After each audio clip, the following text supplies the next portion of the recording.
The classes of Vanilla World of Warcraft are where things started so many years ago. Every one of them is so unique and has their own flavour and flaws to some extent that make them really stand out. And despite the gameplay often being very simple once you begin to hit the endgame of Vanilla, there is quite a bit of depth to each of the classes. So today I wanted to go over what may be a few of the lesser known facts for each of the classes in Vanilla World of Warcraft. We'll start with Warrior. Sometimes you want to buff Battle Shout quickly before you move on, but if you use Blood Rage to do so, it will put you in combat for the remainder of its duration. But you can create a macro to cancel Aura Blood Rage after it's used, and it will drop you back out of combat, so you can mount up or whatever it may be and move on. You can create macros to change depending on which stance you use. These are good for things which do the same function in different stances, such as Pummel or Shield Bash, or Charge or Intercept. You can do the same thing with Druids too with their different forms as well, but they have less crossover between their abilities. Warriors are the class that can wield the most different types of weapons in the game, only unable to use wands, obviously. Each race in WoW starts with a unique set of stats. For Warrior, Tauren are technically the strongest at level 1, having 25 strength, whilst Gnomes are the weakest with only 15. These bonuses obviously become less important than actual racials as you begin to level,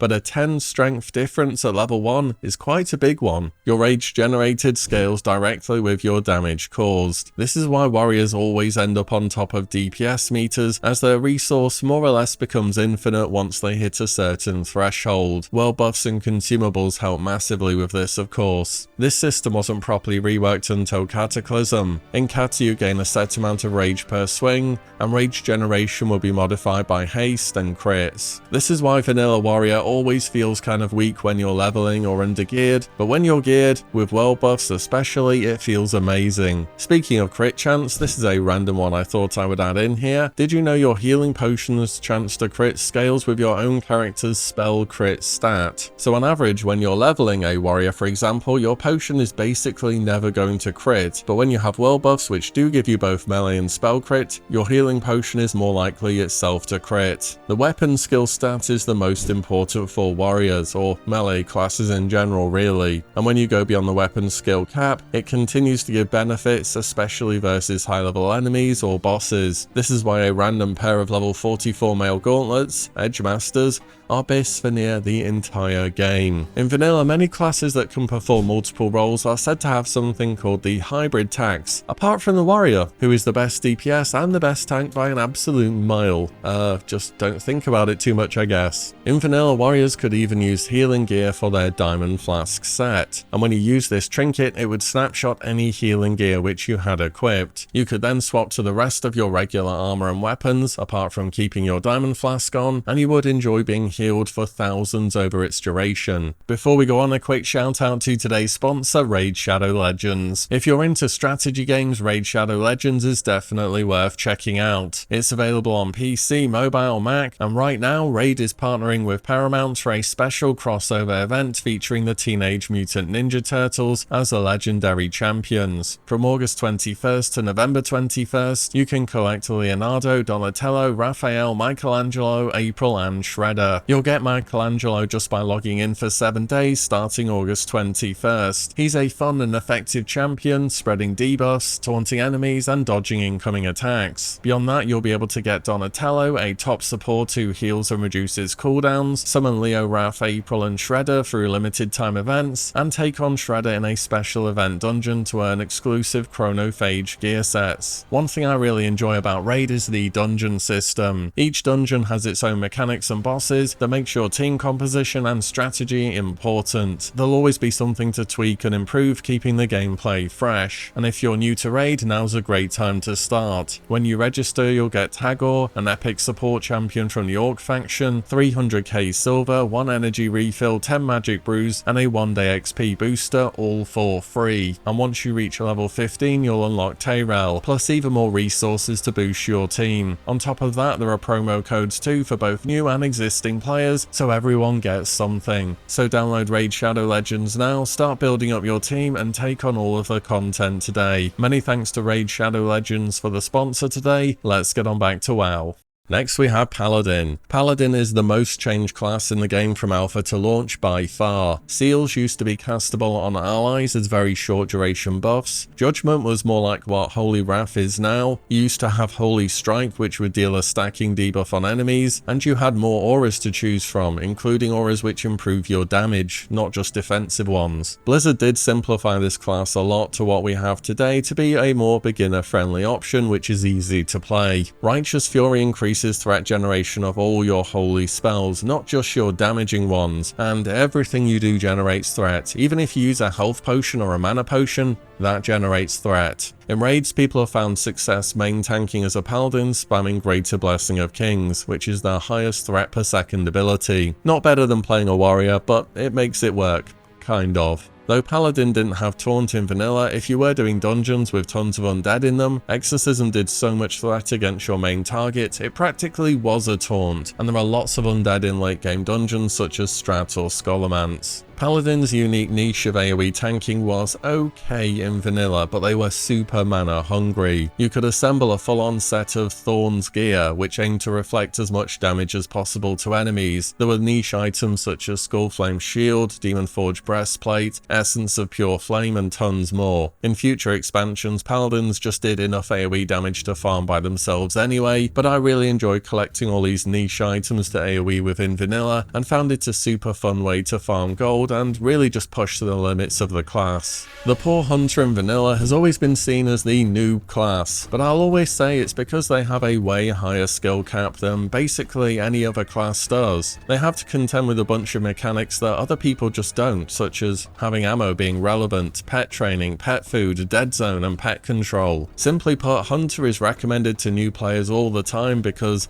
at a base level it's send your pet in and shoot your bow and arrow, but beyond that a really great player on a hunter is going to stand out so much because their skill cap is so high. For some reason, hunters can wear just about any weapon, apart from maces and wands again. Why maces? No idea really. Track Hidden actually gives you 30 bonus stealth detection, which is a hidden stat, pun intended I suppose. This is equal to a 6 combat level difference, meaning you'll be able to see stealth targets, players or NPCs, way closer than if you didn't use this. It's the only tracking ability which actually does something other than show things on the map, so it's good to pretty much always have on once you've learned it. You can bind it to the same key as your mount as tracking is off GCD, so you'll always know it's up. Hunters or pet classes for that matter really can always find quest mobs super easily. You can type /tar and then the mob's name in chat, and if a target appears, press your pet's attack macro and it'll run along to where the enemy is. It can also be good for pulling mobs far away or when they're up a mountain where you can't reach them yourself. Pet aggressive is keybound by default in this game, and you will inevitably somehow press this keybind when you're raiding or playing a hardcore character. I'd go into your settings and just turn this off. This is one ability I would only ever click. Ranged and melee swing timers are separate in vanilla, so you can attack with a bow and then run in and raptor strike and run out and attack with your bow again. You do need your bow to be slow enough to make this worthwhile doing though, as super fast weapons don't benefit from doing this too much. And yes, you should be doing this at least a little bit to train your active melee weapon skill, because hunters with an untrained melee weapon are seriously weak if their pet dies and can easily be at risk, especially on hardcore. If wing clip misses because you didn't train your melee weapon, you have pretty much no defensives until Feign Death at level 30. Feign Death itself is also a spell, meaning it can resist. However, when it resists, it doesn't show as yellow text above an enemy as spells usually would. Instead, it appears as red text in the middle of your screen where error messages usually are. This can be easy to miss and confusing as to why Feign has failed, but just look out for it. Shaman have the most possible keybinds in this game, bar macros. They have some 45 different abilities between their totems and spells, so have fun keybinding all that. The majority of their abilities are totems though, and you aren't really going to bind Flame Tongue Totem, are you? Well, I hope you're not anyway. Enhancement Shaman were definitely intended to tank lower level content, content, and they're actually pretty good at it. Rock Bite, a weapon, and Earth Shock generate bonus threat, and can do the job of tanking well enough, even though they don't have a proper taunt button. Shaman does struggle more with higher level content though, due to the lack of defensive options, and again, not having a taunt. Fire Nova Totem and Magma Totems generate a massive amount of threat when they are summoned. That's why if you put them down right next to a mob, they always instantly die. You have to kind of put them a little bit away to the side,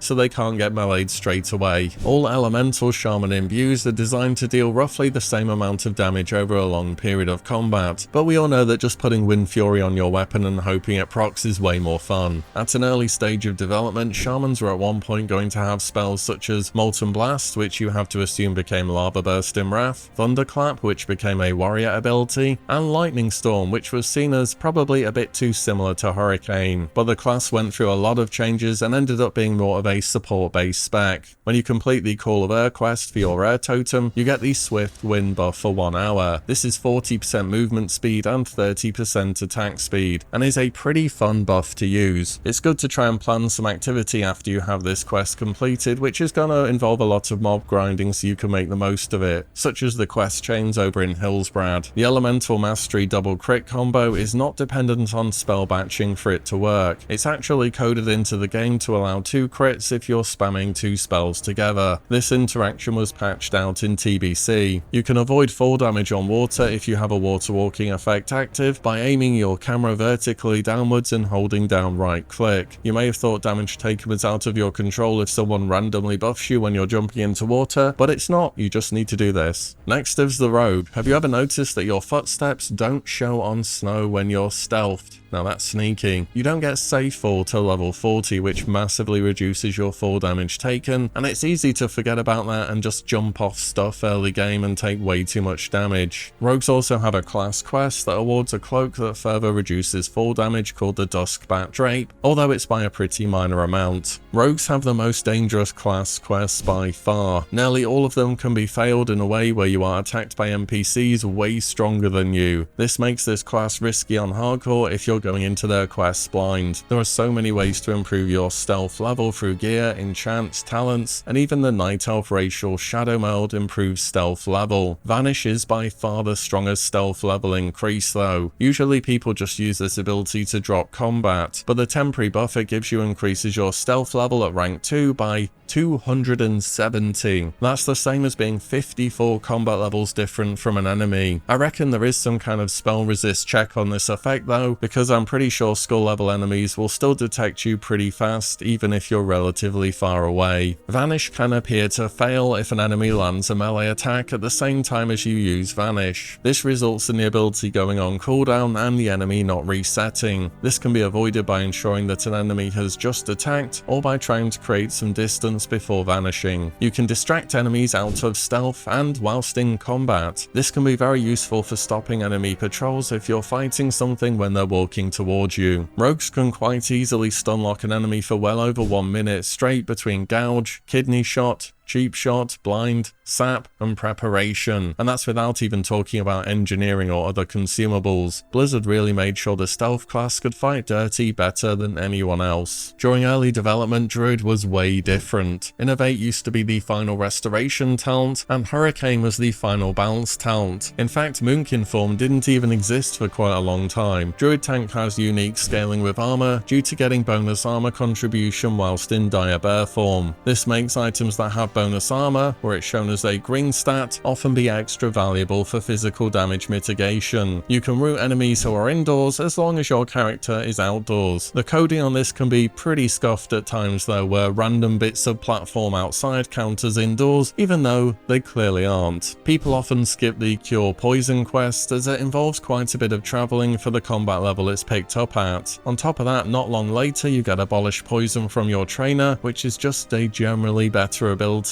Only one heal over time effect can be on a target at the same time, and it will be overridden by another druid using the same spell with more healing power. This is some vanilla limitation which definitely doesn't help druids' case in group content. Druids didn't get an out of combat resurrection until Wrath of the Lich King. Travel form is often faster than mounting up when covering relatively short distances. It's still useful throughout the game even when you have your epic mount. You can't talk to NPCs when you're shapeshifted. I mean, mean, you can't expect everyone to talk cat or bear, can you? Druids were designed to be the ultimate flexible pick who could gear and talent for multiple roles at once. This is why their class sets and tier often just have a little bit of every single stat thrown in there. In practice, having people in niche roles for group content is better nearly every single time, but in a world which usually doesn't have dual spec or for much easier content, this flexibility can be nice to have. For Warlock, you can't summon Infernals indoors. No dropping demons from the Twisty Never in the house, thank you. Whilst Infernal and Doomguard summons are both intended to be obtained from quests, they're also both available as world drops too. Infernal from Scar Shield Warlocks, which you can solo really easily, and Doomguard from Doomguard Commanders, who are not soloable, unfortunately. Life Tap is kind of weird. It will still drain your health even though you have absorb effects on you such as Power Word Shield, and it also scales with spell power despite not being obvious that it does so. Whenever you're running along on your Warlock and someone buffs you with something and you think, man, I wish I could buff them back with something, you can give them a water breathing. I mean, it's better than nothing, right? Oftentimes in dungeons or raids, if you're using your imp, it's just better to keep him on passive in phase shift so he will provide Blood Pact and then Flame Shield to the tank. Speaking of Flame Shield, if you leave it on autocast, it will keep it active on targets in your group that are damaged, so you don't have to worry about doing that yourself. When you're running from enemies, don't forget to sacrifice your Voidwalker if you A, aren't going to be able to get those enemies off of you, or B, your Voidwalker's going to die anyway. It's a massive shield and it can absolutely make all the difference. On top of that, you can't be dazed when you're shielded either, so it can be quite a big deal. Detect Invisibility is situationally very useful. Put it on at least you and the tank in places like the start of Strat Undead or Diamore West. There's plenty of patrolling dangerous invisible mobs in both dungeons. Fear Juggling is a pretty well-known Warlock tech. If you fear an enemy, it will run in a random direction with 50% bonus speed, but if you Curse of Recklessness them, this spell makes them immune to fear, so they're gonna start running back towards you. You can then swap to another curse and they'll run away again. Repeats as long as necessary. Your Fel and Dread Steed are actually spell casts, so they interrupt mana regeneration, and you can be interrupted whilst you're casting them and be locked out of the Shadow School. Yes, it is Shadow, I went and checked. I know Fire would make more sense, but we're talking about vanilla here. Paladin summon mounts work in the same way actually, but they're just on the Holy School. Mages used to have an ability to conjure keys to unlock chests called Khadgar's Unlocking. This was removed because, I mean, mages already had a crazy amount of utility, so I guess Blizzard decided to make lockpicking a rogue exclusive. Slowfall requires a feather and cannot be cast on your party members in vanilla, so no point asking for it. In an early WoW patch, Arcane Explosion used to have a 1.5 second spell cast, which was reduced to 0 via a 5-point talent in the Arcane tree called Improved Arcane Explosion. In a later patch, this was changed to make Arcane Explosion instant baseline. Mages have by far the best AoE in vanilla with Flame Strike, Arcane Explosion, Cone of Cold and Blizzard. Many classes don't even have one way to do uncapped AoE. Mage has them all. It really is their speciality, in addition to, you know, being good at everything else as well. Mana Barrier only absorbs physical damage in vanilla, not all damage as it does in later expansions. Water and fire elementals will often melee you, but when they're meleeing you, they're actually dealing frost or fire damage. You can tell if you're getting hit by elemental damage by the fact it'll show up as yellow on your character's portrait instead of white, so you can use your frost or fire ward to reduce damage taken and prevent spell knockback versus them. Blink works the way you want it to half the time every time, unless there is a very small ledge in the way or any elevation, or I don't know, maybe it just teleports you into a wall. It's magic, I guess. Amplify Magic has niche uses on fights where tanks, for example, will take 0 magical damage, so you can benefit from a huge bonus healing received, such as Patchwork in Naxxramas. Using Ice Block just randomly stops you in midair for some reason, and you don't keep falling as you do in later expansions. Don't ask me how that's supposed to work, but yeah, if you're planning on jumping off something and then using Ice Block to survive, you can't really use it too early unless you also plan to use Blink or Slowfall as well. For Priest, I think they give the biggest buff to lower level players when you're just buffing people passing by. Power Word Fortitude, especially on the likes of mages with their non-existent health pool, can be easily 30 to 40% bonus max health. Priest's Mind Vision can be a great way to find named or rare spawn mobs in the open world when they have multiple spawn points, or seeing where the enemy flag carrier is in Warsong Gulch. Mind Soothe is a lot more useful useful than you'll give it credit for when you just need to skip past a few enemies, and it massively reduces their attack range. Warriors and druids cannot generate rage from absorbed attacks whilst Power Word Shield is active, so it's best not to use that as a preemptive heal when a tank is first going in because they need to generate resources for threat. Instead, on a tank it's a bit better as a emergency heal. And that's it, just a few of the lesser known features and facts about each of the classes in Vanilla World of Warcraft. Let me know if you knew them all and whether there are any other obscure facts you would have included in the comments down below. And as always, thank you all so much for watching and listening in, and I'll see you all in the next one very soon.